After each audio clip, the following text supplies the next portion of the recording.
computer. Here we go. All right. Yes, and we have just about 1 minute before 8.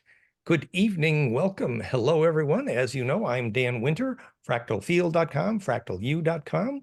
And we have an exciting program here tonight on Fractal U. I'm joined by Tufan Guven, who is our co-host and introducer. And we have our special guest, Mederic Degoy, who is here tonight, whom I'm going to introduce in a moment. It's a very exciting program. It's very cool. Maybe shall we begin, Tufan, with just a couple announcements? Fractal U announcement. Go ahead. Right, a reminder of our next lecture with Arturo and Lydia Ponce de Leon about sacred geometry architecture, the science of space harmonics, coming up next week. Thank you, Tufan. Thank you. Thank you. So other just brief announcements regarding piezofire.com, our new piezo little implosion device, which is so popular, a localized implosion field that reduces pain, adds circulation. It's amazing. And the demand has been so high that actually we still are almost a month in the queue because demand has been high. But just to say that today, in response to questions at piezofire.com, we did add a nice summary of our comparison between the effect of piezofire versus Therify. And the short summary of that is that if the conditions, the issues, for example, pain or lack of circulation, or need for rebuilding, regeneration, if those issues are localized and not full body, in many cases, we're finding that piezofire can even be more powerful. And there's examples and discussion there at piezofire.com. That's piezo, P-I-E-Z-O, fire, P-H-I-R-E, piezofire.com. And there's actually some more exciting news in that regard. So we're beginning this week a new series of interviews, and these will include Tony Rodriguez. Tony Rodriguez is, his new book called Beyond Sight is about his work. You know, he's an SSP experiencer, very famous, Ceres Colony Cavalier, very famous with Elena Danaan and that whole group with Donnie Henderson. So Tony Rodriguez is something of a hero in that regard. We've done wonderful interviews. And we're starting a new series because Tony Rodriguez's new book on Beyond Sight, the school in which he teaches remote viewing, we're going to be comparing the science behind remote viewing. Remember, remote viewing in some cases is triggered, as Monroe Institute, by a binaural beat, which is implosive and can drive that compression into the array of longitudinal, very analogous to the work we did with Jean-Charles Moyen, where he was able to teleport with the same brainwave signature. So we're going to talk about access to the array, the longitudinal fractal array, as it were, versus the deep science of remote viewing and how that's triggered, et cetera. And then we're going to go into a little bit on Tony's work with the Marcel Vogel, the Vogel crystals, and using a crystal and focusing the point of that crystal. At the point of the crystal, you have a projective longitudinal, for which example you can documentally heal water and send healing energy into water, as Marcel Vogel. And then we're going to go a little bit deeper into the science of crystals and fire crystals and toy stones. And it's going to be a really exciting new series with Tony Rodriguez. So there's some fun stuff coming up. And the parallel to what we're doing here includes the fact that Jenny's work with luciddreamteam.com and her Lucid Dream leadership, which was the subject of our recent Fractal U program, the science behind that means that the same kind of array, the Aboriginals called dreaming track or songline, has everything to do with where remote viewing is also more accessible. So when you understand the physics of compression, fractal compression into an array, you get a beautiful, more in-depth understanding of the deep science of remote viewing and what that tells us about, you know, the history of secret space programs and many things. So there's some fun series coming up, and eventually that is going to lead us to a new synergy technology involving crystals to be excited by piezofire. So look for new, wonderful synergy products coming up. The fire crystal with piezofire, very, very fun, cool stuff coming. So that was the brief announcement there. Oh, and just one other thing, Valerie suggested that we brag just slightly. You know that this week it made headlines around the world that there's new biophysics articles, many of them summarizing the fact that they just discovered that the molecular geometry of live enzymes are fractal. So, what we're supposed to brag about here is that in 2010, in Murwillumbah, Australia, I made a very famous film, which went, well, I don't know, there's 40,000 views or something, called Fractality is Why Enzymes Are Alive. So 14 years before the research literature showed that fractality in the molecule is what makes enzymes powerful, we showed that the charge implosion due to molecular fractality is the reason enzymes are alive. And so we have something to brag about this week. That's all at goldenmean.info/fractal enzyme. All right, that was the end of the intro to the intro of the intro, and now we will have the intro. So our special guest this evening is Mederic Degoy, and we have been working with Mederic for many years in South France here. Mederic is one of the leaders with Therify. Mederic particularly is, well, maybe we say one of the leading distributors of the RayNX healing frequencies technology. And yeah, thank you. That's the book, right? And you see, and there's a book by Paul Schmidt on bioresonance. The point is that the frequency tables used for healing are something that Mederic is intimately and lifetime familiar with. There were frequency tables from Rife and Reich and all that, but the Germans who took up on the Russian work and Paul Schmidt published probably the world's most disciplined frequency tables for what heals what, which gland, et cetera, et cetera. And this is basically Mederic's life and the RayNX technology, which he's been distributing. So tonight, also I would like to mention that Mederic has a very magic family, his wife Christine and his family, and his daughter Isis actually is now who is studying architecture at university level and is leading our work to promote biologic architecture and doing biologic architecture projects. And you'll hear more about that at bioarchitects.net. So we're having so much fun with Mederic's magic family. Maybe he'll share more about that later. But anyway, so tonight's presentation from Mederic, this is the intro of the intro of the intro, features two subjects really. One is Mederic undertook with what I considered wonderful discipline, the Planckfire.com, my newest book, which says that you take Planck times whole number exponents of golden ratio, you get the frequency and wavelength of almost all negentropic biologic variables, like the frequencies of photosynthesis and hydrogen and planetary orbitals and Schumann harmonics and brainwave. So you get all these variables which are negentropic and self-organizing by taking Planck times golden ratio, perfect fractality, perfected charge collapse as the physics of negentropy, gravity, and consciousness, Planckfire.com. Well, Mederic took that and ran with it with, I would say, perhaps more discipline in the spreadsheet mathematics and more, and found probably many dozens, if not hundreds, of more powerful examples of accurate predictions of biologic variables and self-organization in systems at his new website, Elfie.link, E-L-F-I-E, E-L-F-I-E.link. And so Mederic is going to just talk a little bit about that tonight, maybe show some examples. And finally, and most exciting, finishing the intro of the intro of the intro, is Mederic is going to speak about his new project, BIO-COHERENCE.net. That for years that I have claimed to be and believe one of the inventors of the term heart coherence. And you can find what I believe is the most extensive history of the study of heart coherence and our examples of technologies that use it and teach it at realheartcoherence.com.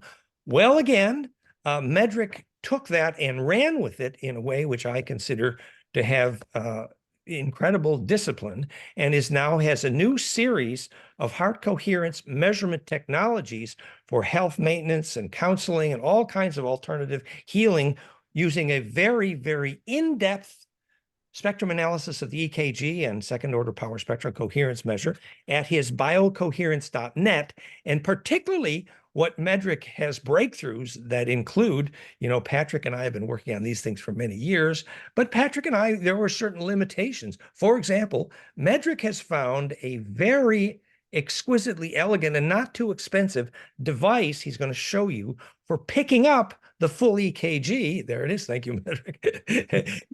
and inputting that to whatever you like, iPhone, Android, computer, and the other thing that Mederic has been able to do that actually we did not succeed, Patrick and I, after lots of playing. I'm glad Patrick is here to help ask questions later. Is that Mederic has been able to input the EKG from the iWatch. Hello, that was not easy, and because Apple doesn't let you play with that without jumping through a lot of hoops. Well, Mederic figured out a way to jump through these hoops. So Mederic has a whole new approach to heart coherence at BIO-COHERENCE.net, which he's going to show tonight. So without further ado, that was my intro of the intro. Welcome, Mederic. Thanks. Okay, so maybe I'll start with saying a few words about me. I'm a sound engineer by training. So I made the best sound engineer school in France, which was mainly for movies and radio and music and so on. But it's also an engineer degree. So I learned in-depth signal processing and the type of equations that you can use in any music production studio. But I'm also kind of born in a computer. There are pictures of me at 6 with an Apple II.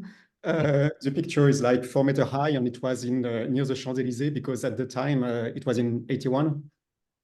There was something like, French love to make things wide, and so they called it the Centre Mondial de l'Informatique, which is a worldwide informatics center, And my dad was a photographer, and so he took some pictures of me with the Apple II, and so there were some very huge pictures of me. I already had long hairs, but I was a bit smaller. And Medric's little boy now is so magical in that regard as well. Yeah. Anyway, I always loved programming, and so I started my professional life with creating a web agency, and then I created several startups. I always programmed my own back office and so on. And at one point, when we have 3 kids, 2 daughters and one boy. And at one point, Isis, which is the middle daughter, was gluten intolerant, and we had to get some special papers to be able to have a special regimen for her at the school. So we tried all the classical things and went to the hospital and so on. And at the hospital, they said, "Oh, okay, maybe we can do something like a coloscopy or some horrible things, but we cannot fix her. We can just get you the official paper." And at that point, someone pointed to me a strange guy in the mountains that had a strange device. And this strange guy fixed ISIS in 1 session. And we scratched our head and we said, okay, something is not wrong with the system. How is that working? And this is just one random guy that could use it, and the official system cannot fix it. And that was my first encounter with Rayonex. Rayonex. Yes. Was that gluten intolerance? Sorry. Yeah. Gluten intolerance. Yes, sorry. Yes. And so he fixed her with in 1 session and 1 month of flora therapy, regeneration, and so on.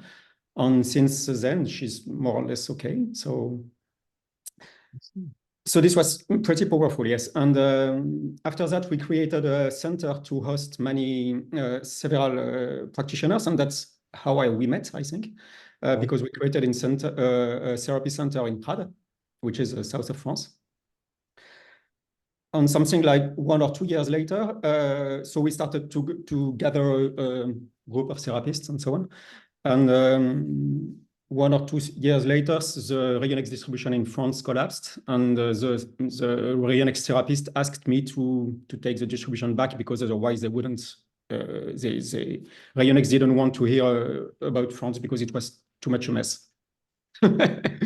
So I went to Rionex. I wanted to check that there were serious people, because there are a lot of woo people in this kind of devices and so on. And they are very German, so very serious, a little bit too serious if possible. Disciplined, very disciplined. Yeah, very disciplined. But the outcome of that is that now it's the only device on the market which has a double-blind placebo medical controlled study, which allows it to be certified by CE, and it's in the process of FDA. So it's And this is energetic medicine, so it's a big step because frequency-based medicine that's absolutely proven to the government level, which is very cool. The double-blind study is really, really clear for that. So, and it's made the double-blind study has been made under the control of the German ministry. It's very intense. Very. And the thing is that in everyday conversations, Mederic remembers all those frequencies practically.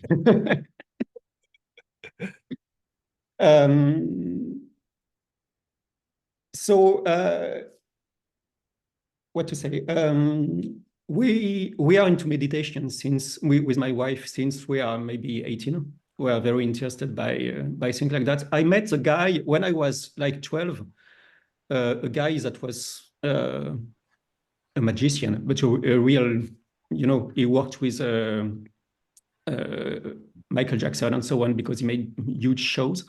And this guy introduced me to out-of-body experiences, because he made it naturally, and he gave me some books because I was interested in it.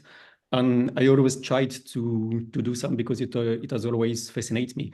It always fascinated me. And at what point we spoke with our family doctor, and he said, "Oh, you should try. There is something with one frequency in one ear and another frequency in another ear, and maybe you should try that, because I heard it could help trigger it," and so on. That was in 2011. So I went back to my computer and I searched it, and I stumbled upon the Monroe Institute. There you go. Monroe Institute. So I took some of their binaural bits, and I discovered we made huge steps forward in meditation, because it's really a huge help from meditation practices. And I also managed to do some out-of-body experiences. So this experience is good. Nice. And later we believe that the flame and sound bliss binaural takes that to some limit potentially, and we apply that. And golden ratio, that's what we're discussing in conversations actually this week, is golden ratio controversy with Monroe Institute. What is the perfect bliss binaural? Yes. Yes, and I'm working on it also, because so at one point I was distributing several devices and I wanted to do my own. So maybe since 2017, something like that, I started to try and create an application for creating a platform for meditation, in fact. So my goal was to make a platform that users could use to create their own meditations. But it was too clunky, too complicated, and so on. So this is a project that came back and forth. But then I came with this BIO-COHERENCE app, which I'm working on since a few years now. And it includes also some guided meditations. But what I wanted to do with this app was to have a way to identify properly what frequencies you need and what themes you need in your meditation. So we started with the first app, which is called 33, which is a series of guided meditations. But it has no mechanism of choosing the meditation except like random cards or something like that. And maybe you know that there are a lot of devices in the bioenergetic fields that use random number generators. And I'm not very, I don't think it's very defensible. I don't know if you say that. Not very elegant, right? Yeah, it's difficult to bring that into a hospital, let's say. Okay, so I wanted to come somehow with something that would be purely mathematical. There is no random generator at all in my app. It's only math and a lot of math. And I was, of course, very inspired by you and by what you did with the ECG analysis. So I wanted to do an app that could do a pulse analysis and extract some frequencies and some relationship between frequencies. And at that point, I went back to my first loves, which is signal processing. And so on one end, there is all the signal analysis. On another end, there is all the signal generation and music generation, which is included into the meditations. So I started to review everything that I could find about a lot of things. And one of these things was your equation. Okay, so I did a systematic analysis of, for instance, acupuncture points and what you could do with it, every frequencies that are used in every devices and how they could be used and so on. And as I wanted something very mathematic and very thorough, do you say thorough? Yes. Yeah. I wanted to study your equation more in detail and to see if there was other points of interest in the cascade, because I think the cascade is very interesting, and it's also something that resonates with other things that either I saw in meditation or out of body, or people like Thomas Campbell writes. You know Tom Campbell, my big two. Yes, the theory of everything. Yeah. Yes, I'm his publisher in French, so I translated his books. I see. Yes. Yeah, right. I also have a publishing company for that, and some other books. There is also this one, which is really interesting, The Fourth State of Water by John Pollack. Yeah. Did you publish? Pollack, yes.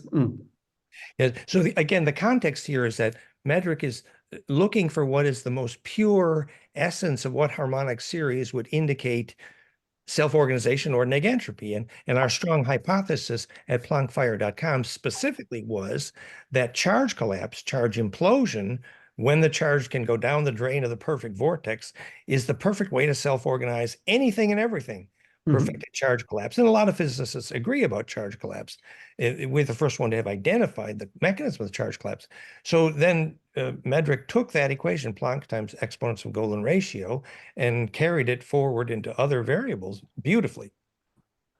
Maybe I can share my screen with the website. Yes. So this is Elfie.link. Yeah, Elfie.link. So let's start at 0.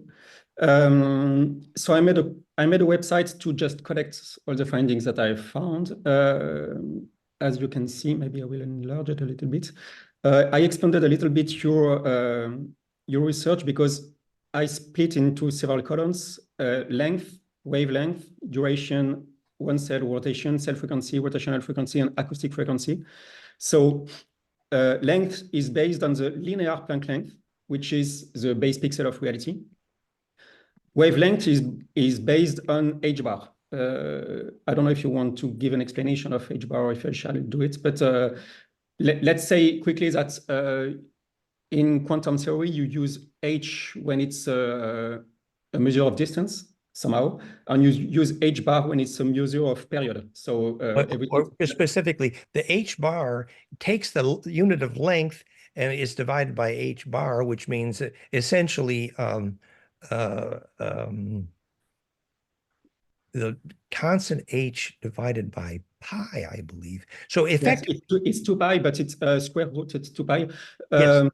The difference is that usually you use h bar for everything what is that is periodic. So typically, yeah, and what's perfect is that h bar means that's how Planck goes in a circle, essentially, the 2 pi. And so when Planck goes in a circle, that's rotation, and therefore, it fits perfectly. Yes. So for the same duration is Planck time. So this is the base clock speed of the simulation computer, if you will. And rotation duration, one rotation is the same with h bar. So you see we have, it's a 2p squared difference between the codon 1 and 2 and codon 3 and 4. Then you have the cell frequency, which is deduced from one rotation.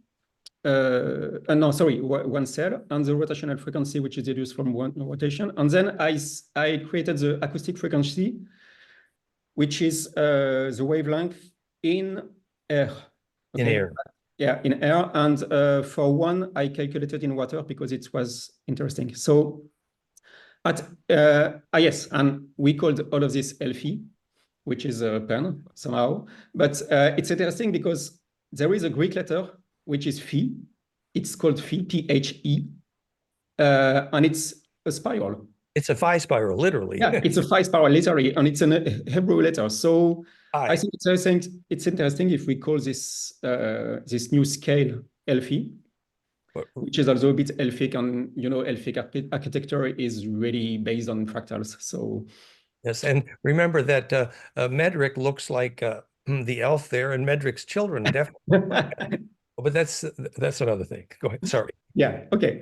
So Elfie 0 is Planck directly, and then nothing happens until Elfie 64, I think, or 62. So you can just browse it like that. Beautiful, beautifully done. Yeah. Okay. So at 62, it means you are at Planck length multiplied by phi power 62. You see, I added some precisions here. So at 3% precision, you have the effective cross-section radius of 1 mega electron volt neutrinos. 3% is a lot, but this length is not very precise, I believe. So we are within the margin of error. Probably meaningful. Yeah, probably meaningful. The 64 is amazing. The 64, okay, so there is a guy in France who is called Marc-Henri, who is one of the world experts in water, for state of water and everything water. So he measured the acoustic frequency in water. So taking his mass and taking U is MC2 squared and U is is MC2 squared and E is HF. So with this equation, he calculates a resonance frequency for water, which is 4.05 times 10 power 24. And that is exactly to 0.1% the Elfie value of 64 when you take this wavelength and you put it in water with the speed of pressure in water. So that E equals HF means energy equals H times frequency. Yes, that energy. Is I don't remember the name of this equation, but so basically the frequency times wavelength, is that right? So effectively it's a very basic calculation. Yeah, it's a very basic calculation. The speed of propagation in water predicts there's a very specific resonance frequency in water. Exactly. Yes. And this frequency is 4.05 10 to the 24th. And that is precisely exactly Elfie 64. So there's that water's, and remember the centerpiece of water is hydrogen. Hydrogen, whose in fact, everything about hydrogen's geometry, including its radii, is golden ratio times Planck. That's what I proved. So water is demonstrating this ability to embed in that array. So wonderfully cool. Yes, but that is not the only thing in water that I found. Cool. Okay, so this one is pretty amazing. What is 70? Effective cross-section of high energy neutrinos. Okay, we are almost exactly on the experimental value. So we are still in very, very small values here, 10 to power minus 20. So we are at 4% close to the de Broglie wavelength of proton. It's called de Broglie. Which is the noise of the universe. The universe sings. Then at Elfie 95, we are at 2.6% close to the classical electron radius, which is 2.81, and we are at 2.89. Yes, our friend Mark Rohrby spent a lot of time on that. Yeah, this one is very precise. So we are to my understanding, there is no margin of error. So I don't know if 2.6% is close enough or not. So that is open to debate. Yes. Mhm. Okay, 122 approximate proton radius, 8.5, 8.4. This is approximate, so I think it's relevant. Proton radius, that's the lifetime work of Mark Robar. He'd love to chat with you about that. Yeah, sure. But I remember I'm not, I don't know if my physics skills are good enough to. But the proton radius, very important proton radius. Cool. Yeah. Okay, this is really, really interesting. Elfie-107, we are very close to the reduced compound wavelengths of an electrons. So this is wavelength. Wow. And at 109, we are extremely close to the compound wavelengths of an electron.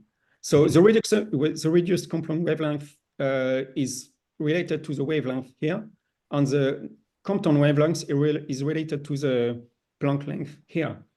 But it's really, really close. Less than 1% off, which means that it's probably meaningful, which means this is not an accident. You know, the real value is 2.426, and we calculate 2.43. Wow. Yeah. So again, Planck times golden ratio, perfected fractality, charge collapse, does it again.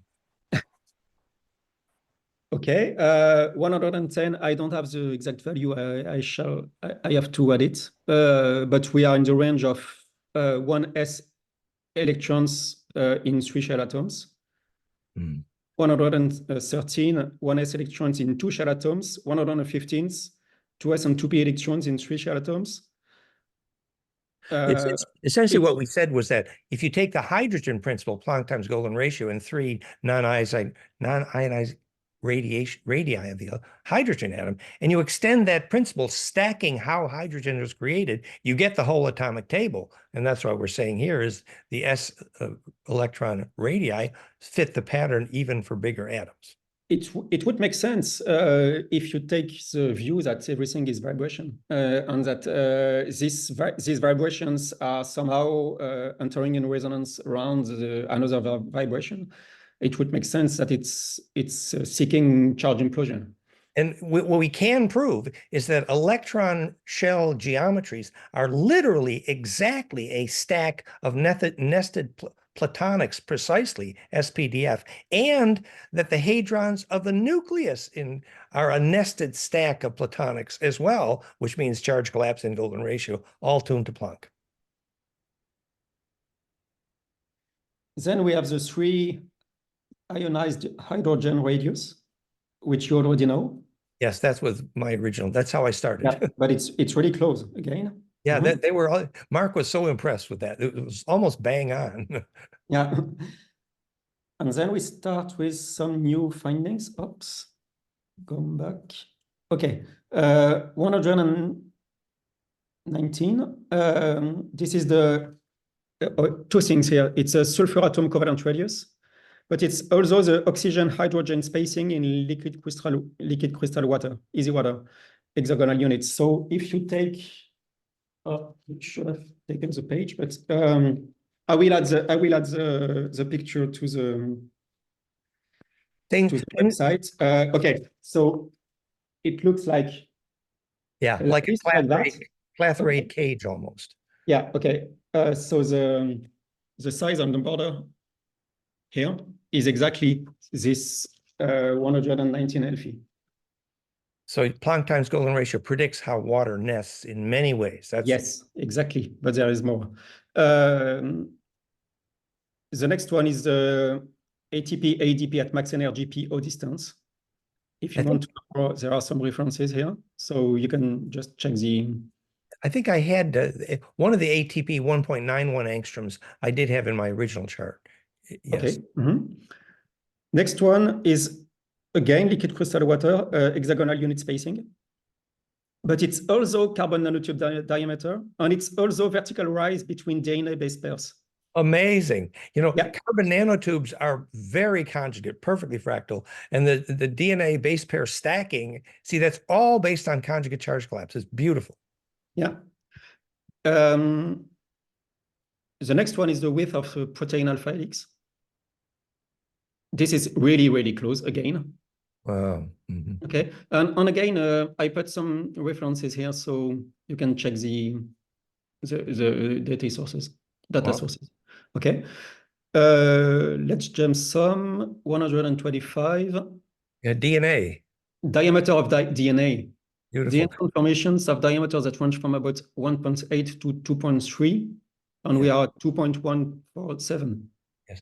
Actually, Tufan helped me find that in the original table, the length and height of one DNA helix. It's amazing. Mm-hmm. And we have also the length of a full DNA turn, One which is, full turn. Yep. yeah, one full turn, which is 10.1 to 10.6 base pairs. And at this point, the DNA makes a full turn. And this is exactly, well, at 2% close, Elfie 126. We had that in the original table, 125 and 126 powers for DNA length and height, but we didn't have the accuracy percentages. Again, Yeah. Mederic did I more. think the accuracy is interesting. Yes. 128. Okay, so this is something that I was sure I would find somewhere. This is the space between axon layers, the myelin. Oh, yes, because the myelin sheath is the insulator that makes the nervous system implode. Yes, but it's also a resonator. Yeah, exactly. Around the axon. And you know, if there is no myelin, there is almost no signal passing through the neurons. And no bliss. Yeah. So I was sure I would find something in the myelin. That's beautiful. And I found it here. Oh, we This didn't. spacing. Find. That's great. Right. It's probably one of the key mechanisms that accelerates information through the axons. Because your nervous system has to be implosive otherwise. Yeah. Okay, we're still in the small things. Rydberg angular wavelength. Calculated is 14.72 and the real is 14.5. The Rydberg constant, if you're into mathematical physics, that's important. Yeah. Another very, very close. I confirmed this with Gerald Pollack a few days ago. Really? When you put UV light, no, infrared light, sorry, no UV. Okay, 270 nanometers. That's less, so it's probably infrared. My brain is melting. Anyway, you get this is the peak absorption wavelength of easy water. It means that if you feed this wavelength to water, it will create more easy water. It means more energy storage. Which we would probably say is related to longitudinal coherence, similar to if you zap the water with longitudinal from a crystal, you heal people. It's this distribution array. And I was worried because the predicted wavelength is well, he spoke about 270 and we calculated 264. So I called him and he said, "Oh, don't worry, we have a 10 nanometers margin of error and it works." So you have to remember that almost everything in nature is gauge curves. And when you speak of a frequency, you speak of the middle, but there is a margin of tolerance. And in my understanding, complex systems tend to adapt around the closest possible to the ideal value, but there are a lot of constraints, and it must take into account all of the constraints in the system to find a workable value. So that's why maybe somewhere we are close, and maybe sometimes we are at the exact value. Absorption wavelength is important. Okay, so photosynthesis, the two photosynthesis limits are 136 and 37. So yeah. I have no explanation for that, except that somehow the light that we see is between these two boundaries. Well, we had that in the original tape. The key frequencies of photosynthesis, it's a purple and an orange, fit amazingly beautiful to Planck fire, yes. So the two photosynthesis wavelengths, of course, it makes sense because plants need to create energy from this. It's also the two boundaries of visible light. Yes. Actually saying that phase conjugate implosion is the reason photosynthesis happens.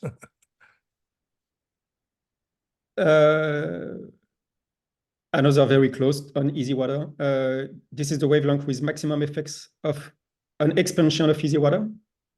And he wrote 3.0 micrometer in his literature, but plus minus 0.2, and we are at 2.929. Which is gorgeous. So I can say we have an exact value. Yeah. So people that have looked at Gerald Pollack really have some sense of the power of this easy water fitting charge glass. Mm. Okay, nothing happens until 158. Okay, this is a lot of acoustic. We are in the range of what you can start to hear, so 20 kilohertz. So I just put some musical notes because it's interesting, but it's not particularly a proof that the equation is valid. Here you get the Sumerian Shamash tablet. This is from, we have to credit Tufan Guven here. That Tufan can speak about for our house. Which is basically 1 British foot, if I remember. Yes, it's, well, you have 1 foot at Elfie 164. On this tablet, you have every value from 158 to 164. All in the Tablet of Shamash, which we think is probably Enki. He knew. Yes. The 166 is amazing because when you take the speed of sound in air, you find 432 hertz. Ah, yes. That's why the people talk about 432 all the time. Exactly. That's why people say that they have better bliss experiences listening to music tuned to 432 hertz than 440. And there we go, bingo to Planck Fire, which is... Yeah, that's exactly the acoustic frequency. The frequency varies a little bit, just for information, varies a little bit with the air temperature. Yeah. Because the speed of sound varies a little bit with air temperature. So this is at 21 degrees Celsius. 432. Just to be precise. I don't think that's great. Yeah. 168. This is the total DNA length in 1 human cell. Oh. We have exactly 2.008 meter. Wow. Some say the DNA is an antenna. Yeah, the DNA string is ringing to implosion and charge collapse. Yeah. String, well, right? It's ringing to an exact Elfie value. Yeah, and there's the hertz as well. 165. That's how you ring the DNA literally. Yeah. Interesting. And it's also the basis for Le Corbusier's modular, which is Le Corbusier worked with the golden ratio to create everything an architect needs to make something adapted to humans. And this is, his basis is 2.08 or 2.10 meters, something like that. So this is compatible with Elfie. And Corbusier it's not a proof. It's not a proof, but it's a happy coincidence. Yeah, and that the fact that that fits DNA length is so cool. Yeah, so. Okay, let's continue. 3 interesting findings. I stumbled upon a study where they researched the human cell resonance frequencies. And the 3 frequencies they found are within 1%, 0.4%, and 0.6% in the cascade. So they found 3 frequencies, and 2 here that are, in fact, the same here, which are frequencies that make the human cell resonate. So it's a frequency that the human cell cavity is compatible with. These are megahertz now, or kilohertz, if you're calculating. Kilohertz. 178 kilohertz. Right. 110 kilohertz. No, sorry, 68 kilohertz and 6.1 kilohertz. So I think it's interesting because it means that the human cell is built to resonate with Elfie frequencies somehow. Which charge collapse, implosion. Yep. Source of negentropy. Okay, let's continue. Okay, Schumann resonances. I was worried because this is not exactly the Schumann frequencies. You know, the real value of Schumann resonance is 7.83. Right. And in the cascade, we have 7.29, which is close but not exact. And then I found that the peaks exhibit a spectral width of approximately 20%. which is a lot. And also that the theoretical value should be 7.48 Hertz if the Earth's ionosphere was a perfect capacitor, which it is not. Yeah, based on the circumference, the speed of light around the circumference or something.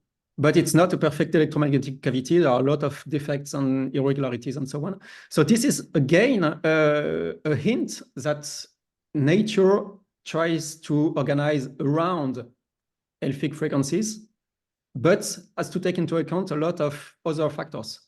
But it's interesting that, Patrick and I worked a lot with that the measured Schumann 7.83 and the theoretical 7.29, and we found that if you carry that up in the cascade, the theoretical perfect is 50, but all the pyramids have 7.83 and 53. So they carry that ratio precisely up the cascade, which means the Earth is using the Schumann as a phase conjugate pump wave, modulated slightly for the dimensions of the Earth. So actually, then we put that 7.83 instead of 7.29 in the biofeedback loops that we drive our devices with, and we got more power. In other words, because the Earth is slightly modified in the exactly. But that's life. That's how life works. Yeah. So in the we are not robots in the perfect world. Bosnian pyramid, you don't get 50, you get 53, the same ratio as 7.29 for 7.83, and that carries all the way up into the kilohertz on the roof. So the Earth is actually using 7.83, then cascading to Planck. Yeah. And then you have the first and second harmonic of Schumann, which are the two former frequencies. And again, the cell frequency is 11.79. The real frequency is 14.3, but the theoretical frequency is 10.57. Yeah. So we are just between the two. And again, here, the theoretical is 18, the real is 20, and we are at 19. Right. So that's interesting. It's phase conjugate pump wave means we need to collapse through Planck, and we have to do it with the local variables included. Exactly. Then some very peculiar values. Elphi 207 is the speed of light. Within 1% or so. Yeah, 1.7%. And this is also 1 second. Yeah, I know that the second fits so beautifully. You can predict the duration of the second, we think, is sacred time for that reason. We knew that. But okay, but the second is very specific to Earth. Yes. So this is something that puzzles me. One explanation I could have is that it somehow indicates that Earth is particularly biocompatible. Yes, because when you go a little bit later, you find one astronomical unit, which is Sun-Earth distance, and we are at 0.1%. From perihelion, and we are at 0.83% from aphelion. That is amazing. Okay, so it means that the Earth is rotating around the Sun in the almost perfect circle, but it is an ellipse. So this ellipse has a distance of 1.47 10^8 kilometer at the minimum and 1.52 at the maximum. And these are two exact values, here from length and here from wavelength. And I find it amazing. Yeah, so we got the second and the min and the max of the Earth perihelion. It means the Earth's egg is all based on charge collapse, which means designed for life, if I would make it. Designed for life, or particularly suitable for life, which would explain why there is life on Earth and not on Mars. Yes, literally opportunity for negentropy because of implosion. There is a sacrocranial pump frequency, okay? You know already this one. So this would explain why we find 1 second here. Yeah, it's so amazing. And this is also related, speed of light and second, of course, are related because this is all based on speed of light. In 1 second. So we have one astronomical unit, but we also have... It means we've defined... We have to have 1 year. That's right, with the duration. And 1 light year. This is amazing. 1 light year, it's precise to 0.5%. Yeah, it's amazing. So you got the light year, the Earth year, and the second, all accurately predicted by Planck times Golden ratio. What does that tell you? We are at 0.5% of the Earth year. We are the 363 days on 8 hours. Yeah, it's amazing. It's amazing. So it means that everything on Earth is in resonance with this equation, Yes. which could indicate that's why life blossomed on Earth, maybe. We are doing charge collapse. That's why we're alive and negentropic. If anybody wanted to know why Gaia is self-organizing, hello. Yeah, exactly. But Venus here is also in the equation. So Yeah. if my theory is correct, we won't find life on Mars, but we might find life on Venus. Well, actually, if you ask Rob Potter, he'll tell you years of stories about that. Absolutely. Okay, so maybe we can predict that. And I can also tell you where we go next, because the distance to Proxima Centauri is exactly 0.09% Elfie 244. Yeah, stars and planets experience gravity relations erotically because embedding. So the closest star to us is exactly Elfie 244. They're That's dancing they're dancing gravity erotically in order to implode together. So it's probably a star that we can explore. Alive. Okay, total human DNA length. I don't think it makes sense, but it's fun. That's when you add all human DNA all together. Hmm. Who knows? Who knows? It's more fun of something. Yeah. You also have the diameter of the solar system. Oh yeah, the diameter. Which is very close to Elfie 228.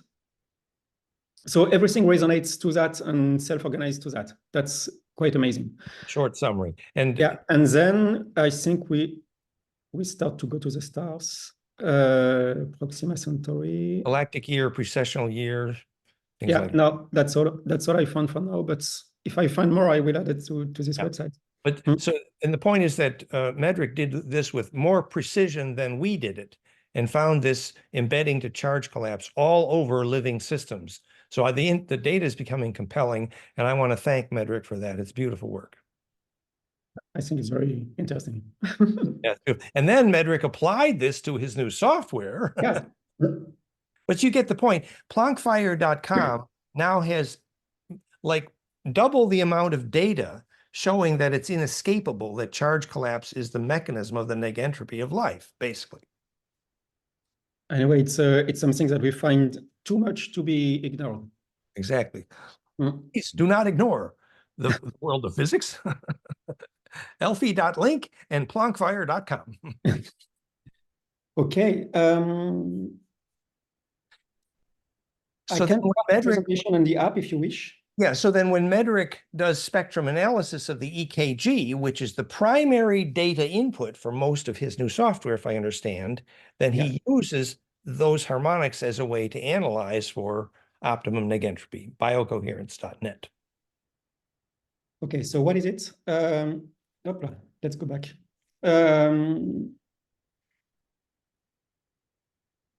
So as you recall, I wanted to do a meditation app that was grounded on something useful for biofeedback, with biofeedback. So I went up creating a fuel analysis software of the electrocardiograms.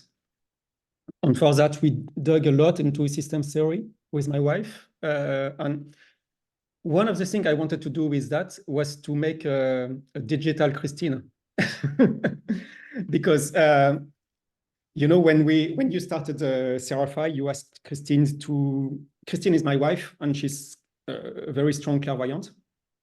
So she can see how the energy moves into the people and systems that are feeding other systems and so on. So one of my goals was to make a digital Christine and to find a mathematical system that would be able to replicate what she sees. Interesting. Yeah. Very sensitive lady. Very sensitive. So we went into system theory. I will just pick a little bit of information levels. I will introduce you to the biomarkers that I created, and we will see how it looks in action. So we have about a half hour if you can, you know. Yeah, I will speak faster than I usually speak. Sorry. Okay, so I guess everybody here is enlightened enough to know system theory. System theory is a way to analyze complex systems and their interactions. And mainly it says that the interactions are more important than the elements. Mm-hmm. So another interesting concept is, well, sorry? My first training, systems analyst at IBM. Sorry, go ahead. Another key concept is information levels. It's emerging properties. So this is straight from system theory. It means that when you create a complex enough system, it creates another level of complexity that is less complex to understand, but has new properties that is not possible to deduce from the previous state. So typically, when you do a water molecule, you take one explosive gas and another explosive gas, and you get stable water. So this is hard to predict. Yes. Okay, so this is an emerging property. Yeah. Hydrogen and oxygen, you wouldn't think they'd fit together so well. No, and they're absolutely not the same properties as water. Right. So you want to make analysis, taking into account the former levels, but taking also new emerging properties. Emergent is the buzzword in physics today. Yeah, okay. So first order is a direct reading of the wave. So this is electrical activity. Second order is where you can find some more interesting things like the personal norm, dynamic exploration, and blockages, and so on in my app. And the third order is when you can find the links, and this is really new, and this is something I never saw anywhere else, finding the links between all these elements and biomarkers. And you can also do an harmonic exploration. I love Korzybski, so I put a lot of quotes from Korzybski. Structure becomes the only content of knowledge. So structure is more important than content. Or the content is the structure. Yeah, exactly. So at first step, we measure the electrical measurement of the whole body activity. That is, when we take this device, we don't measure only the bits, but we measure the full wave. So we do we are doing a sample of the whole body's electricity. Second order, we will process the entropy and calculate a base personal value, because in my systems, there is no absolute norm. The norm is always relative to how you function as an individual. The third order calculation reveals the links, resonance, and coherences. And then the big work was to put everything into maps so that it becomes easy again. Because it was very complicated for a time, but now it's very easy. It's complicated for me, but it must be easy for the user. So you know this one. The map is not the territory. Korzybski has been fairly forgotten. I don't know how much of you have heard of him, but he was the founder of system theory. Right. Okay, and this is the basis of everything is relative. A person does what he does because he sees the world as he sees it. And this is also one of my mantras. Right. Okay, so what are biomarkers? We extract a lot of data from first or second or three orders of analysis, but then we try to present it in the most simple way possible. And we came to this flower. On the left, on the vertical scale, we have energy. On the bottom, on the horizontal scale, we have entropy, which is agitation, sorry. And then we just map it to 9 quadrants. And it gives us a direct interpretation. For instance, low energy, low entropy, we called it static. Okay, but we can have adaptating, flexible, learning, low energy, or resource, which is the most important one. We will talk about the resource soon. Stabilizing, and so on. But we can also have links to other parts, like for instance here. Sorry, I went too fast. Okay. this tissue is connected, is sending information to this tissue. And this is something that I will explain later, but we can know that this biomarker is linked to this one.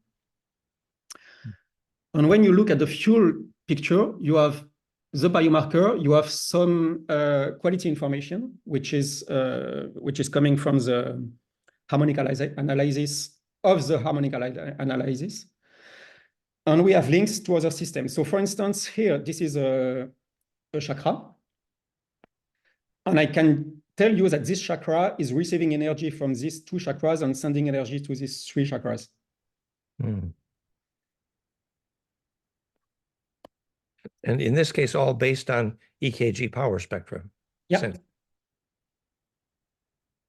Okay, so how does it look? So we can do a scan, we can do a test, and we can do a balance. For the scan, I wanted to remove these animations. For the scan, we can do a real-time scan, so you see it live under your eyes, or you can open a recording that you did with your Apple Watch, or open a recording that you have in your Apple Health file, or do it remotely. You can have someone that have a sensor on Apple Watch on the other side of the Earth and have him do a scan with the app, and you see it live on yours. Mm-hmm. So it will display a lot of maps. We have, I think, like 40 or 50 maps now. And you can also do comparisons like pre-post sessions or long-term evolution. So you can do a recording every day and see the evolution on graphs. Okay. And this is how it looks. So this is the technical page that nobody will look at again because it's somehow the raw information. So you have the biomarker, you have the evolution of the biomarker during the scan, you have the raw information and some statistics. But this is not the more interesting part.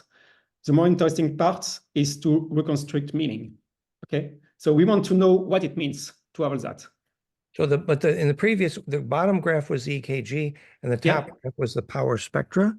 No, this one is the evolution of this biomarker, in this case, HRV.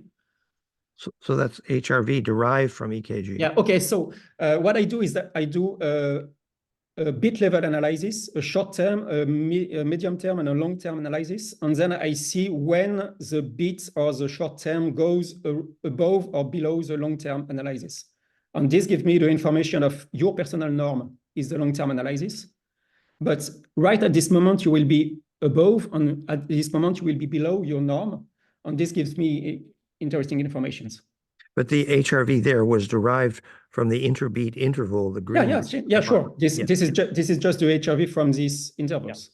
Yeah. Deriving the HRV from but HRV here is one out of something like 900 different biomarkers that I have now. Amazing. Okay, so what do I mean by reconstructing meaning? And I will speak a little bit about my other competencies, which is music.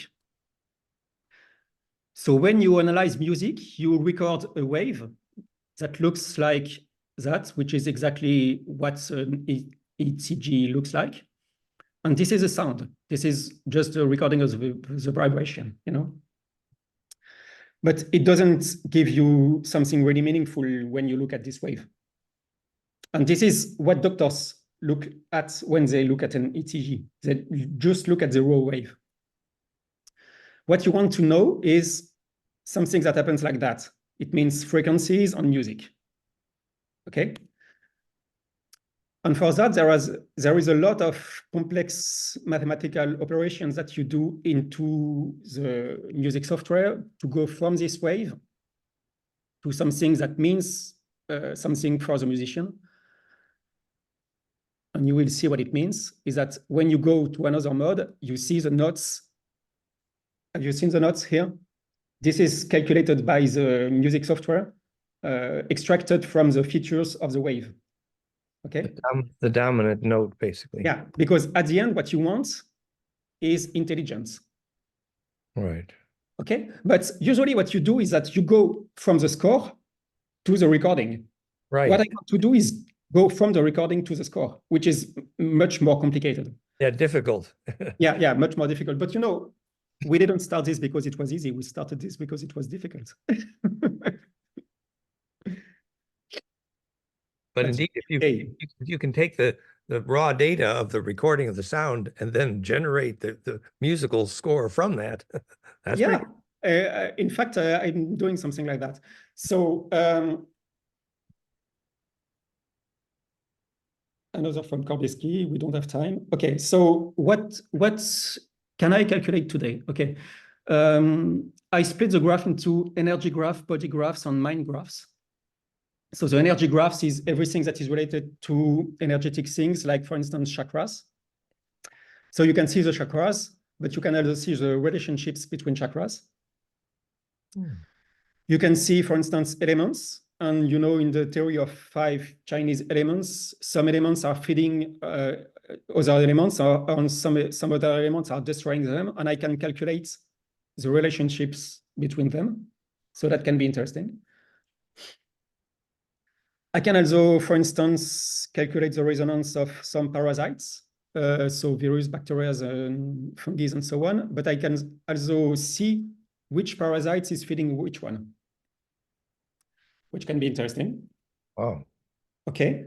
And when you click on a chakra, you find again the flowers, and you can find some more informations, etc., etc. And you can find this kind of display that we already saw. So this is the basis of all analysis. Then you have body maps.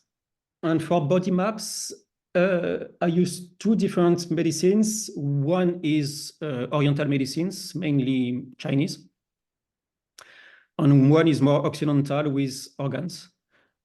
So for the Chinese medicine, you can use analysis of meridians and see how they are connected or how they are energized. But you can also go down to the acupuncture point level and see individual acupuncture points. And I use that because I have integrated hundreds of traditional Chinese medicine recipes. And traditional Chinese medicine receipt use 3 or 4 or 5 acupuncture points to treat a problem. And I reverse engineered it because I am evaluating the points in each recipe to see if this recipe is necessary for the person or not, and so to assess if the condition is necessary, is present or not. So this is a way to make an evaluation somehow. And design a therapy. Yeah, and design a therapy, exactly. And then you can go down to organs. And for that, we have something like 15 different maps. Like this one is nerves. And you can see that, for instance, the nerves in C1 are in resonance with C8 and TH9 and so on. You can see the bones, for instance. And you can see the most energetic and less energetics. And you can see the relationships again. We have pages for muscles, for vertebrae, and so on. Yeah. And then we have mind maps.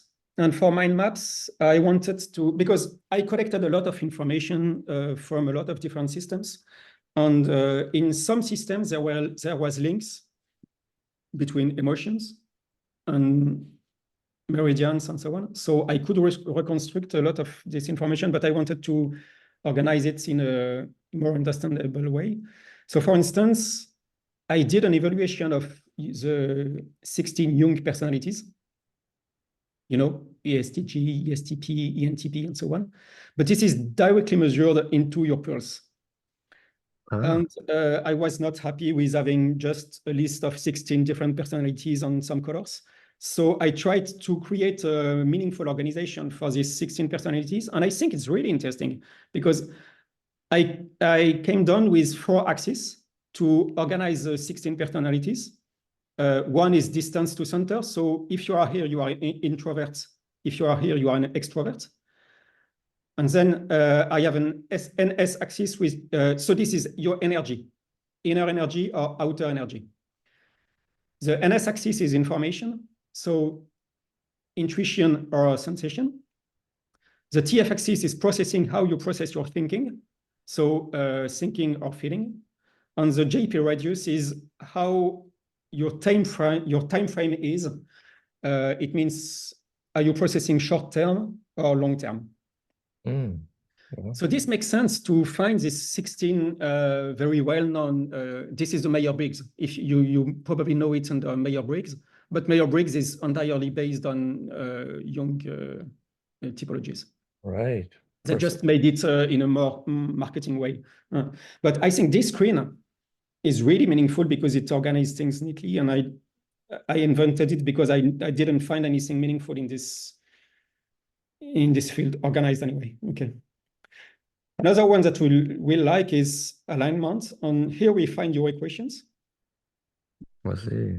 Yeah, so we have 16 levels of Elfie values. And I calculate the focused coherence, which is what you call real Hertz coherence. Right, real heart coherence. Okay, there was another level of okay, this one, this was a little bit different. I will explain it later if we have time. Okay, and then I calculate the embedded implosion. This is how much your frequencies are embedded in the Elfie spiral.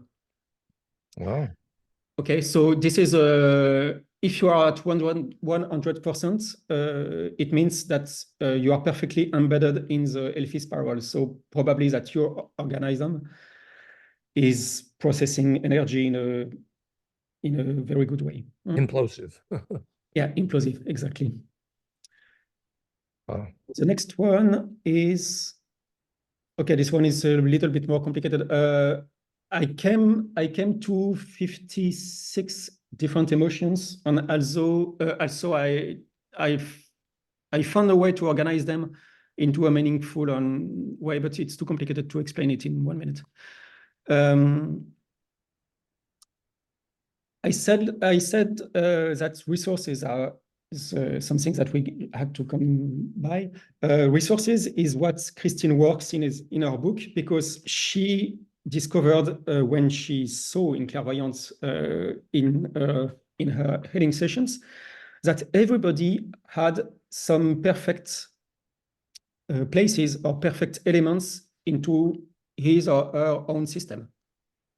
It means that, for instance, for someone, the liver is perfect, and you can start a therapy by asking your liver to deliver information to your whole system.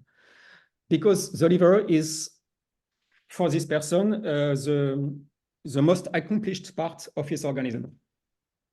For someone, it could be an emotion or a mental capacity or I don't know, a meridian or I don't know what. So this is something that we calculate. And when we create the meditation later, we base it on your own resources. And the other thing that we calculate is your priorities. And priorities are the things that you have to work on because it's in need. So for instance, here we calculate some, this is a meridian, this is something from the body, this is an acupuncture point, and this is a Chinese recipe. So we will put all of this into the meditation that we will then build for the user. You design. But you can change it. It's an open system. It means you as a therapist or as a user, you can just browse the different pages and say, okay, I want to work on this too, and I don't want to work on this now, and so on. And you can build your own recipe on your own basis for priorities. This is so powerful, but also maybe getting a bit abstract for people. I wonder, are you able to show an example of actually taking data and how it Yes, would? I can just launch the software. I will just finish for a quick presentation. Okay, then we create this balance, and this balance is a series of meditations. And there is a system to re-evaluate every day your needs by just doing another recording and recomputing all biomarkers and seeing how it's evolving and seeing what's working or not. And so adapting the meditation in real time. Mm. Okay. Okay, too long. And then there is another mode, which is tests. And I will go quickly with that, but you can just grab the device and do a live test. And when you do the live test, it will, for instance, you want to test which essential oils are good for you. Okay, so someone created a list because it's an open platform. Anyone can create lists and share this list. Someone created a list of different essential oils, and you can have a first evaluation automatically, but then you can do an individual evaluation of every essential oil and see how your body responds to the information of each one. And then it will say, okay, this one is good for you, this one is not good for you. By And measuring this is very powerful also because it's an open system where anybody can create his own lists and choose to share it or sell it.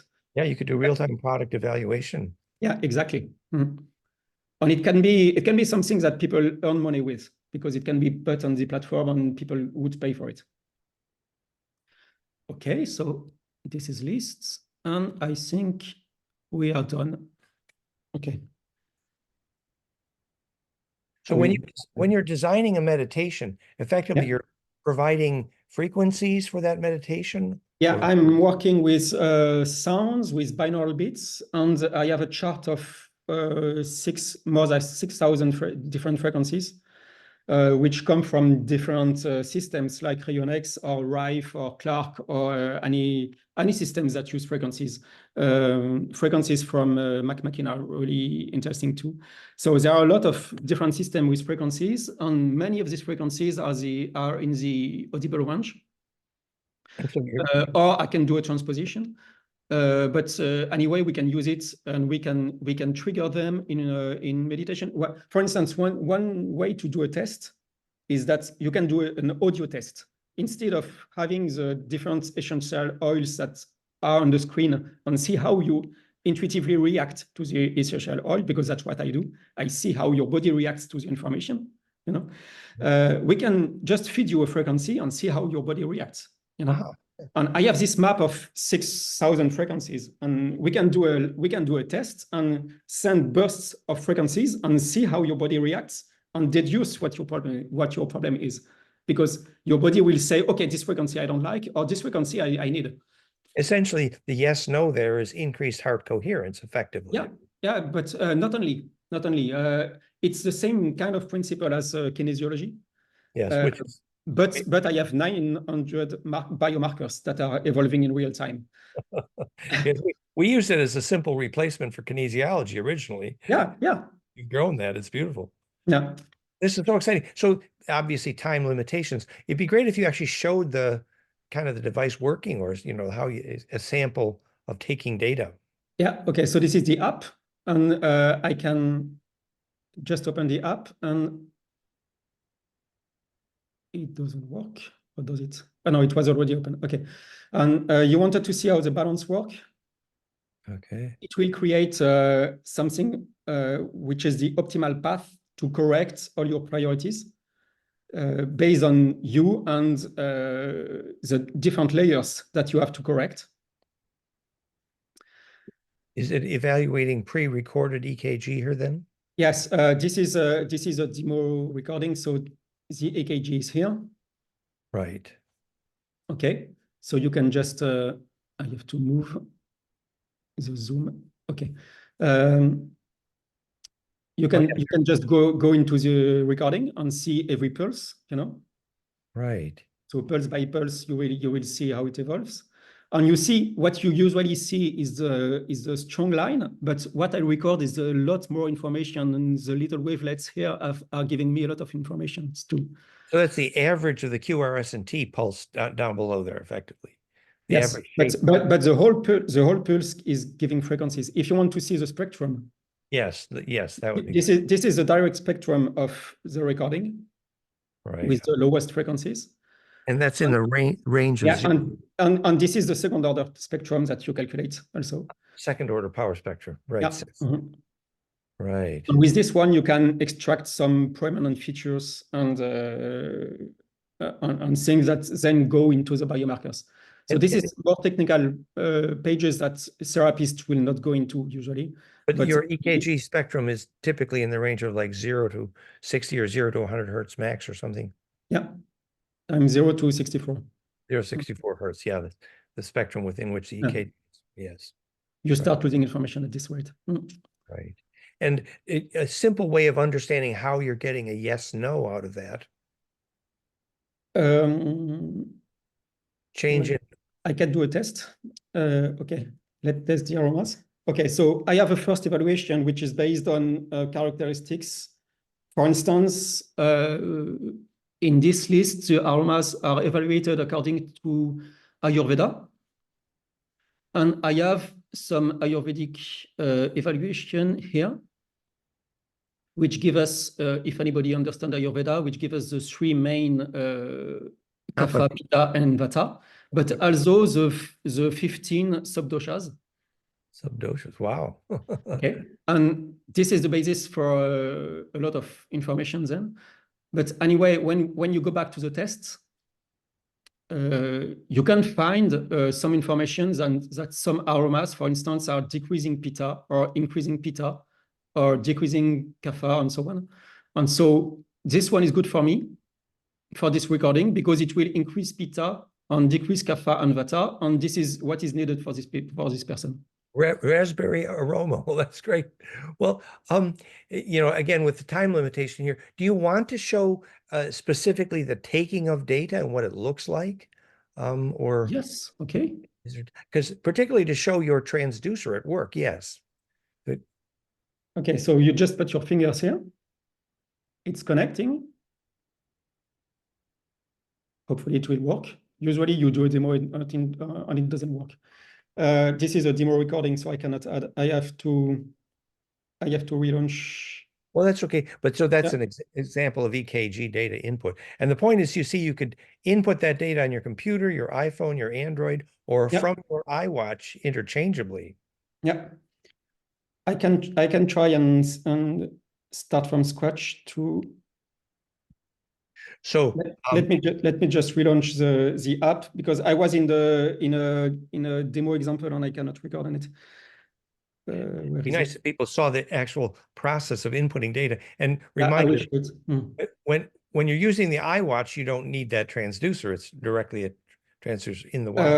The transducer is included in the iWatch, but the Apple Watch cannot do it in real time. You have to do a recording and then open it. I see. So if you want real time, you use the external. Yeah. But it's not very expensive. It's something like 200 euros. And it's certified medical device. And so effectively, see what you're getting is a 3-wire connection, the plus and minus EKG and the reference ground, which is required for full EKG power spectra. So it's effectively a 3-wired, which is full differential preamplification. Okay, so this is I just launched the recording. So this is how it looks. This is a live recording of my. Okay, I just moved, so it needs to recalibrate. But this is a live recording of my ECG. Yeah, so he's holding that. It's actually taking his EKG live. That's beautiful. Thank you, Mederic. Very pretty. Yes. And then you'd eventually see an analysis, even a spectrum analysis of that. Yeah.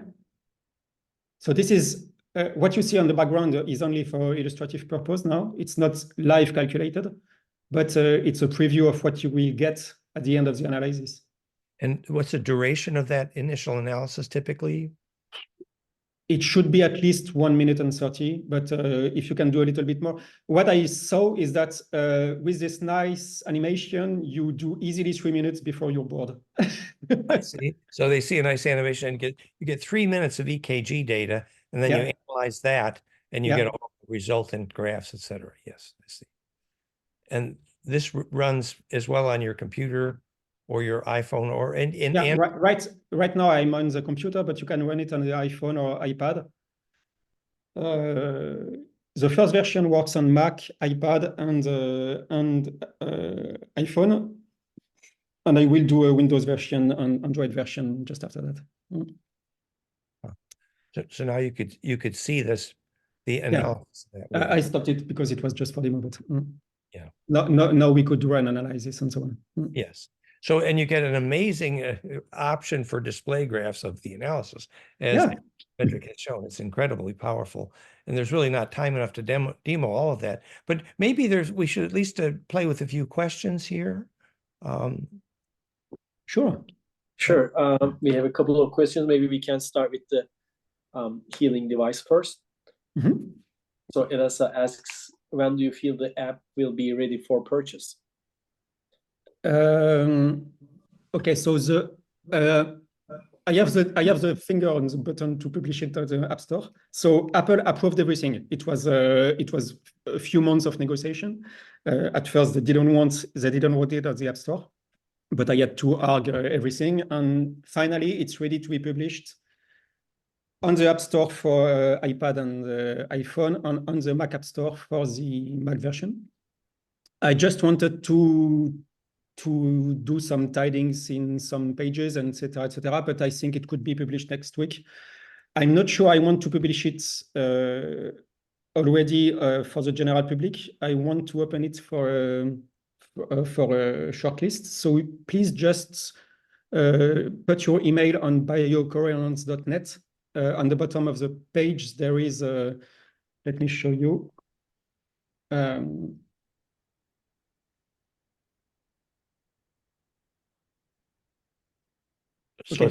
Okay. So this is BIO-COHERENCE.net, and you see private beta, join the waiting list. It will lead you to an email. You just enter your email, and I will send you an email. I will send you an email as soon as you can install it. In principle, you could install it next week through test flight, and I can otherwise provide a direct link for download. Wow. So someone needs...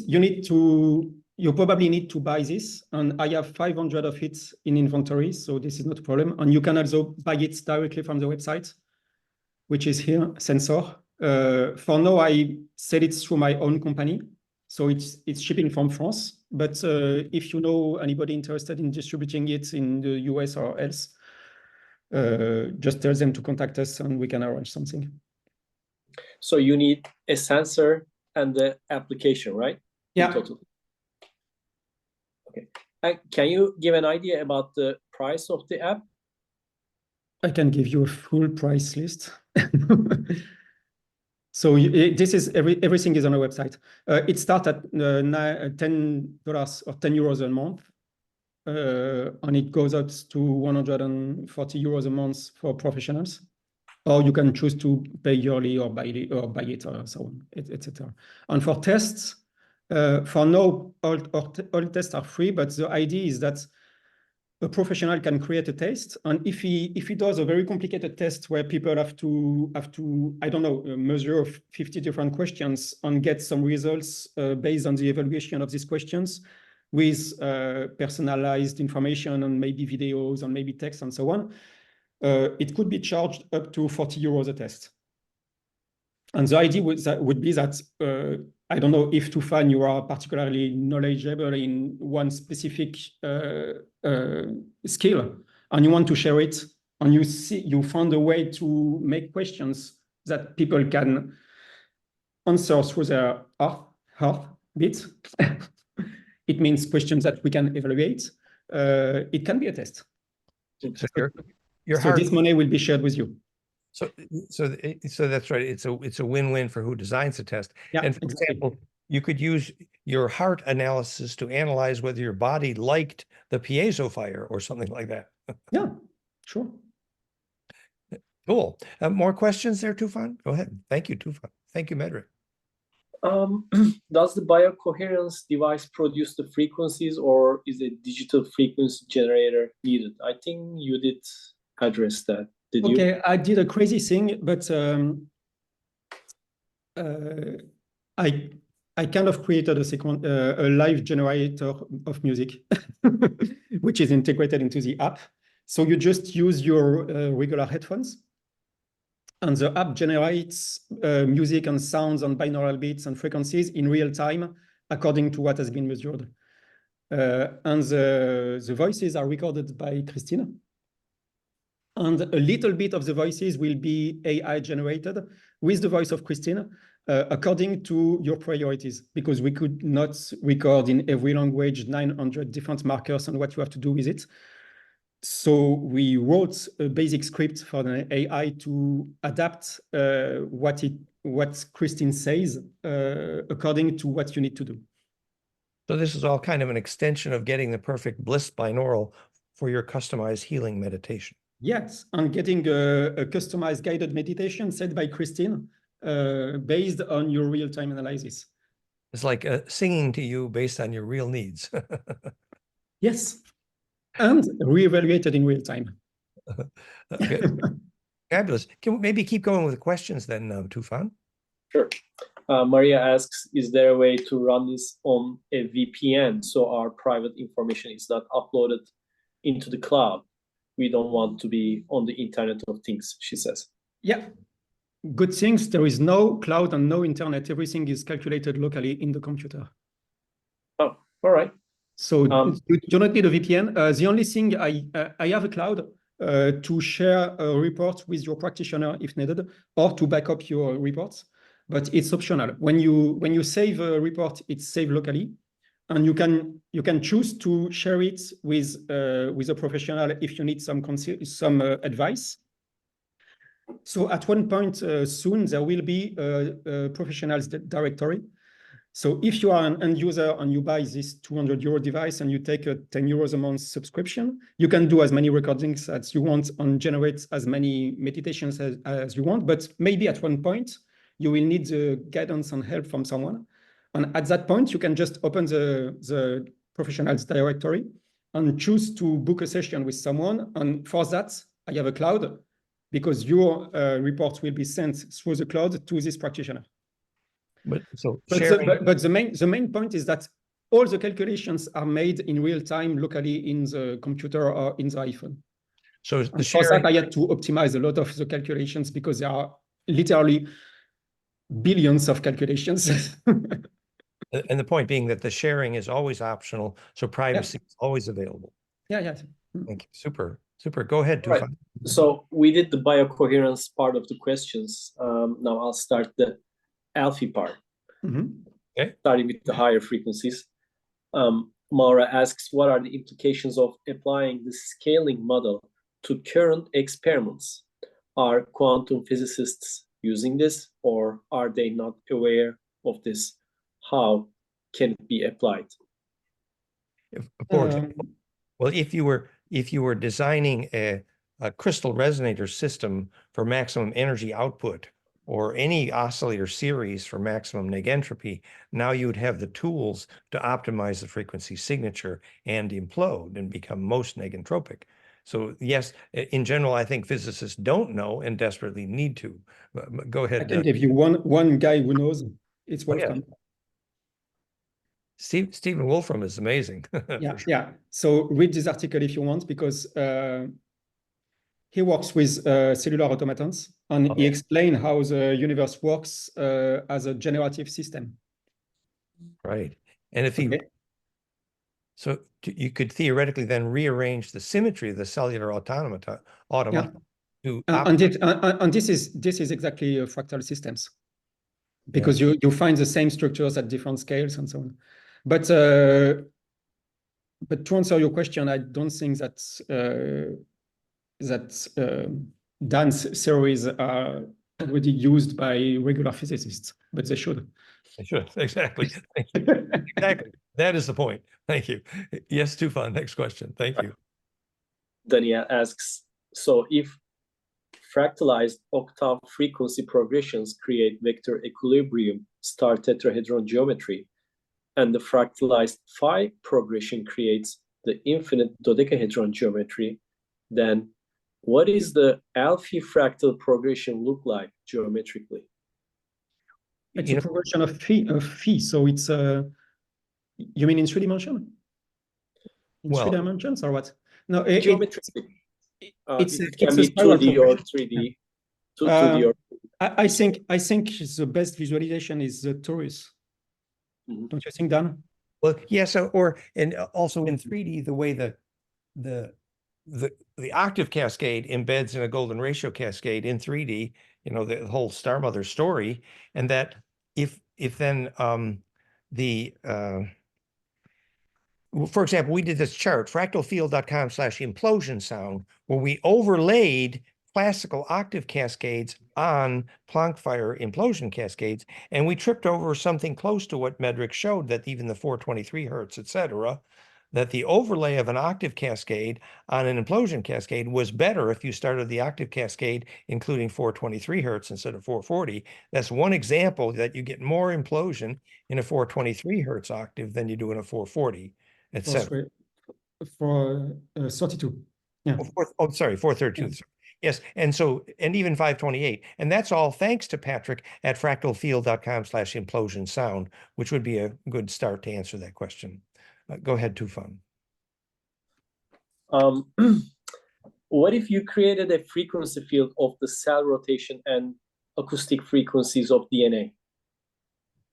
Yeah, well. Okay, to do that, you have to use transposition, but some people do it. They just divide the frequency or multiply the frequency until it's in the hearing range.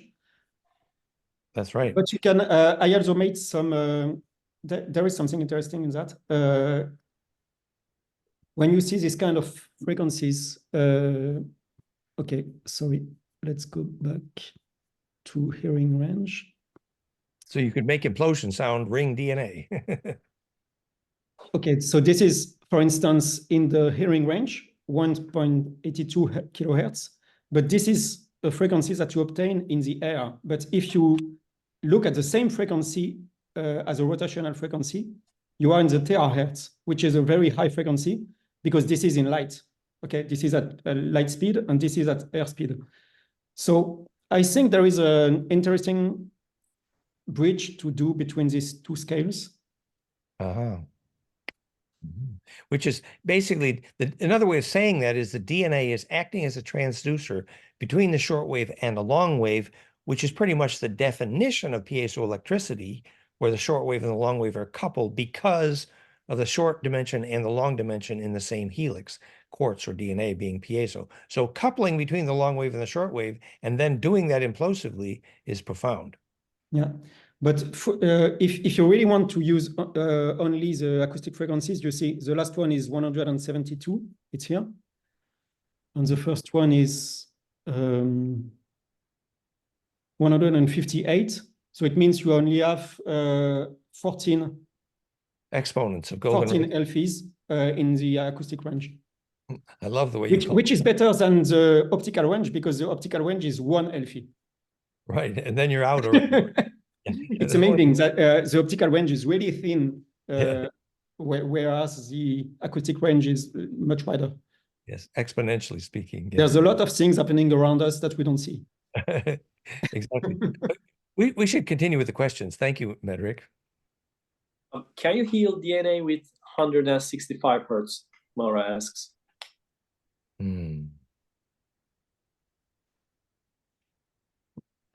You know, I don't know if I don't know if that's the case.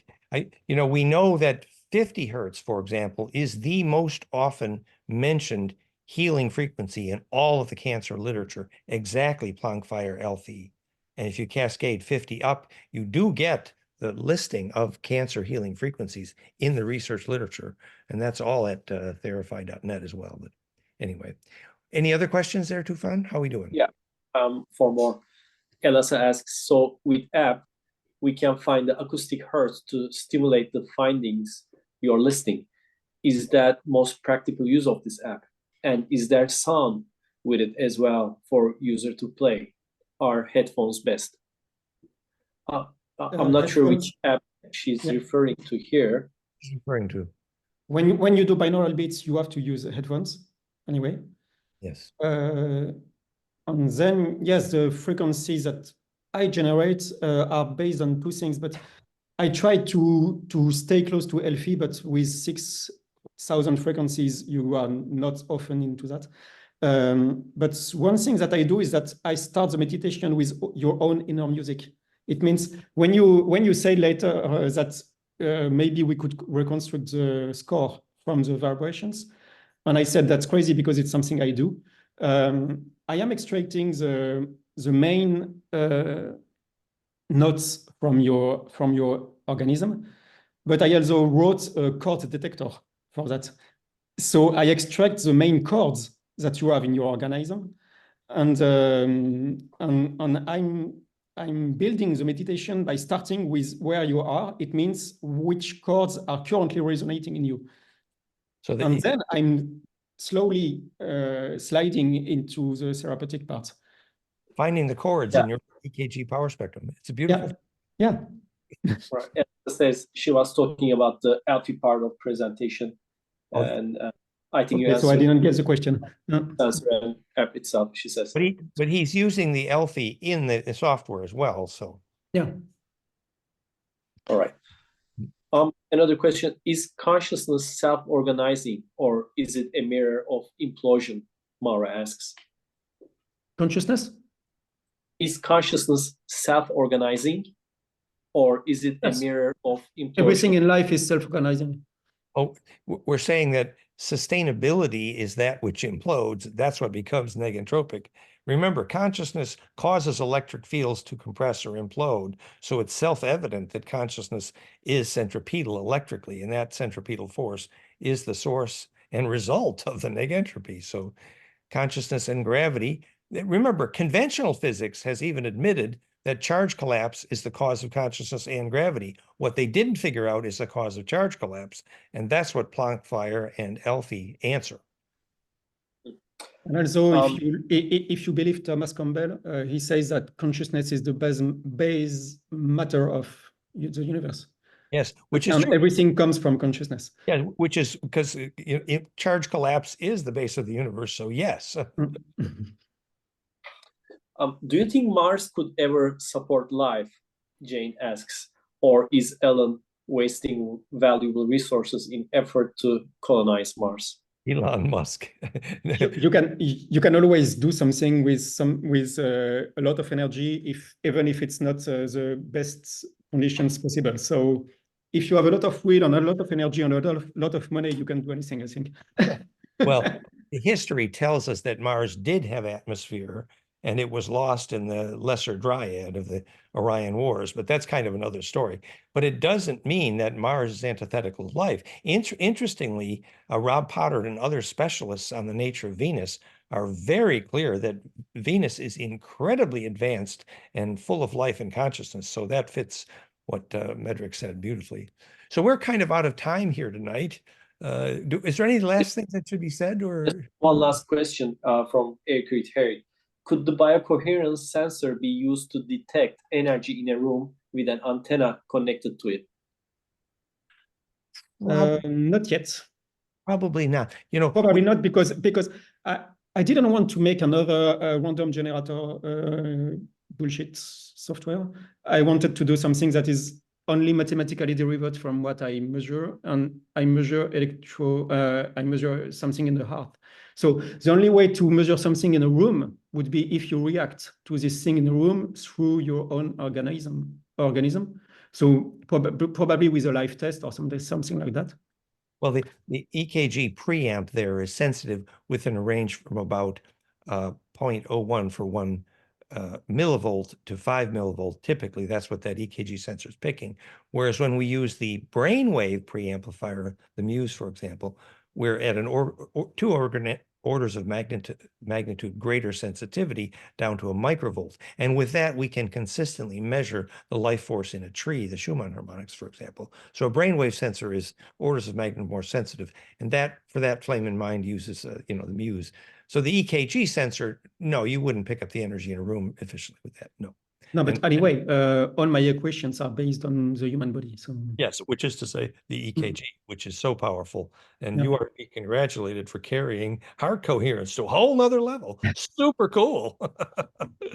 So I think we need to cheer Mederic tonight. Mederic is obviously a genius of these things and extended what we've done in so many areas dramatically. So we can't thank you enough, Mederic. And if people want more information, Mederic, then BIO-COHERENCE.net, Elfie.link. yeah. And the contact info is there. Mm-hmm. So thank you again. Gratitude, Mederic. Gratitude to everybody. Thank you for coming. We had such fun. Thanks, Mederic. Thanks, everyone. Thank you, Patrick. Thank you. Thank you, Tufan. Thank you, Mederic. Thank you, Dan. Bye, everyone. Thank you, Mederic. Wonderful. great. It was you. wonderful. Thank you. Blessings. Bye-bye. Bye. Stay in touch, everybody. Bye.